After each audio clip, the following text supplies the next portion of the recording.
आरोप लग रहे हैं कि आप सांप की मणि की तरह जो है इस इलेक्शन में बैठ गए। क्या क्या आरोप है आपको? जो कुछ दिनों पहले कुछ प्रदर्शन कर रहे थे कुछ ऑयल टैंकर्स के सदस्य जो थे वो इस सभा के जो एसोसिएशन है उसके मेंबर्स नहीं, देखिए नहीं लिए हुए उन्होंने मेंबरशिप आज तक हमें मेंबरशिप दी। तो फिर जब वो प्रोटेस्ट कर रहे हैं और स्टे लगा हुआ है तो फिर वो कैसे करते हैं? वो तो कंटेम्प्ट हुई कोर्ट की, जो कोर्ट ने स्टे किया। बिल्कुल यही आज हमारा प्रेस कॉन्फ्रेंस बुलाने का मुद्दा था कि ये तो सरासर कंटेम्प्ट कर रहे हैं।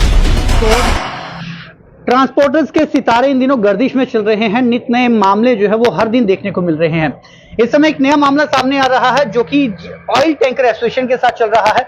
आरोप इनके ऊपर सीधा है कि ये चुनाव नहीं करवा रहे। आज इन्हीं के पास पहुंचे कि इन्हीं से जानेंगे कि आखिर चुनाव क्यों नहीं हो पा रहे, क्योंकि इनके ऊपर आरोप है कि यहाँ पर जो पर्ची सिस्टम होता है शायद उसके फायदे में ये जो पुरानी चुनावी टीम है ये उस लोभ में चुनाव नहीं करवा रही। सर आपसे जानना चाहेंगे कि ये आरोप लग रहे हैं कि आप सांप की मणि की तरह जो है इस इलेक्शन में बैठ गए। क्या क्या आरोप है आपके और किस तरह से जस्टिफाइड करेंगे आप इसको? अमित जी, पहले तो मैं आपका स्वागत करता हूँ इस प्रेस वार्ता में, क्योंकि मैं आपको काफ़ी देर से आपका इंतजार भी कर रहा था, क्योंकि आपने 1-2-4 दिन से जो कुछ घटनाएं सीक्वेंस वाइज हुई हैं आपने उनको लोगों तक लाया भी। तो मैं बड़ी बेसब्री से आपका इंतजार कर रहा था। मैं आपको बता दूं कि आज का प्रेस कॉन्फ्रेंस करने का हमारा एक मकसद था कि लोगों के सामने सच्चाई लाई जाए। उस सच्चाई का जो एक पहलू है वो आपके पास आज हम लेके आए हैं। आपने बोला सांप की मणि की तरह हम बैठे हुए हैं। मैं आपको बता दूं कि ये एक रजिस्टर्ड बॉडी है as per 1926 trade union act, जो कि एक संवैधानिक एक्ट है हमारे भारत वर्ष का। 2016 में ये इलेक्शन हुई। इस इलेक्शन में भारी मात्रा से जीत के सरदार रणजीत सिंह रैना साहब यहाँ पे नियुक्ति की गई उनकी as a president of the union. 2016 से लेके 2020 तक इनका कार्यकाल था। 2020 में ये इलेक्शन जो इनकी पीरियड था वो खत्म हो चुका। 2020 में हमारी तरफ से सबसे पहले एक लेटर दी जाती है डीसी जम्मू को कि हमारी फ्री एंड फेयर इलेक्शन कराई जाए। वो जो दस्तावेज हैं विद डॉक्यूमेंटेड प्रूफ, जो भी मैं आज बात करूंगा डॉक्यूमेंटेड प्रूफ करूंगा। उसमें हमने जब वो लेटर डीसी ऑफिस को दी, डीसी ऑफिस में वो लेटर देने के बाद एक लेटर नहीं 2 लेटर हमने 2-2, 3-3, 4-4 महीने के कार्यकाल के बाद दी कि हमारी फ्री एंड फेयर इलेक्शन कराओ। लेकिन डीसी ऑफिस की तरफ से हमारे पास जो आदेश आए कि अभी ये जो कोरोना का पीरियड है इसमें ये जो आपकी लगी रिस्ट्रिक्शंस लगी हुई हैं, अभी कोई भी गैदरिंग जो है वो पॉसिबिलिटी नहीं है। हमने उनका आदेश माना। हम एज अ केयर टेकर यहाँ पे बैठे गए। उसी दौरान हमने हमारे एक्ट के तहत हमने 11 मेंबर यूनियन इलेक्शन कमेटी का गठन किया विद डॉक्यूमेंटेड प्रूफ हमारे पास है। वो इलेक्शन कमेटी जो थी वो as a caretaker body यहाँ पे बैठी हुई थी, वो जो काम कर रही थी लोगों के डे टू डे काम। क्योंकि आपको पता है ये एक बहुत बड़ा दायरा है। इसमें जम्मू कश्मीर की जो पेट्रोलियम प्रोडक्ट्स की जो सप्लाई है वो सिर्फ उसका एक जो जगह है, एक अड्डा है, वो यही है। पूरे जम्मू कश्मीर में, इवन लेह लद्दाख में भी यहाँ से सप्लाई जाती है। तो इसको चलाने के लिए कोई ना कोई केयर टेकर बॉडी चाहिए थी। अच्छा, 2021 तक कोविड था, उसके बाद 2021 में आपको आ जाता हूँ। 2021 में एक कोर्ट केस फाइल कर दिया था फरवरी के महीने में। अच्छा, यूनियन के खिलाफ। यूनियन के सदस्यों द्वारा ही? सदस्य मैं नहीं बोलूंगा उनको। अच्छा, वो सदस्य अपने आप को बोलते हैं, लेकिन हमारे पास वो ना मेंबरशिप देते हैं। वो कोर्ट में जाके वो वहां से स्टे उठा के ले आते हैं। जब कोर्ट में मामला चला गया तो उस कोर्ट के मामले के बाद जाने के बाद उसके आदेश आने तक वो जो पीरियड है वो 8-9 महीने का। उस टाइम कोई भी काम नहीं हो सका डीसी ऑफिस में इलेक्शन के रिगार्डिंग।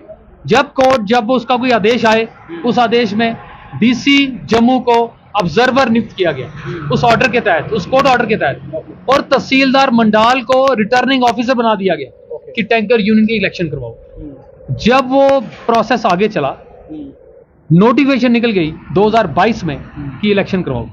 इलेक्शन की नोटिफिकेशन निकलते ही जो हमारी ऑयल कंपनीज थी इनकी तरफ से एक लेटर लिखा गया डीसी जम्मू को कि अभी फिजिबिलिटी नहीं है, क्योंकि जो ड्राइवर्स हैं वो ऑन व्हील्स हैं, वो ले सप्लाई में सब बिजी हैं, अभी इलेक्शन नहीं हो सकती, क्योंकि यहाँ पे कम से कम 1600-1700 मेंबर है हमारा। तो वो सारा मेमोरा ऑन व्हील्स था, क्योंकि उस टाइम हमने, आपको पता है, लेह लद्दाख में सप्लाई भेजनी होती है। तो उसके बाद वो जो नोटिफिकेशन थी, डीसी साहब ने इनकी बात सुन के, तीनों ऑयल कंपनीज की बात सुन के, वो लेटर भी हमारे पास मौजूद है। उस लेटर के ऊपर इन्होंने इस इलेक्शन को डी नोटिफाई कर दिया।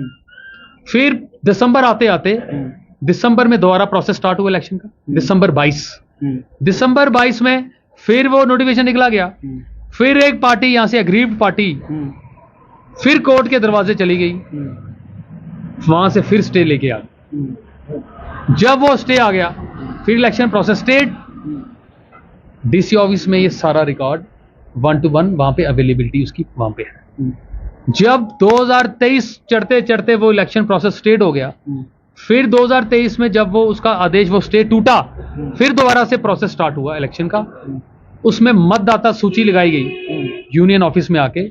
उस मतदाता सूची को लेके फिर कुछ लोगों ने जाके स्टे लगवा लिया कोर्ट से जाकर। उस मतदाता सूची में बोला गया कि इसमें कुछ डिस्क्रिपेंसीज है, कुछ इसमें खामियां हैं, और तभी इसको स्टे किया जाए, और कोर्ट के आदेश से वो स्टे हो गया। वही स्टे आज तक वो इलेक्शन को नहीं होने दे पा रहा। तो इसमें यूनियन का कहाँ कसूर आ गया जी?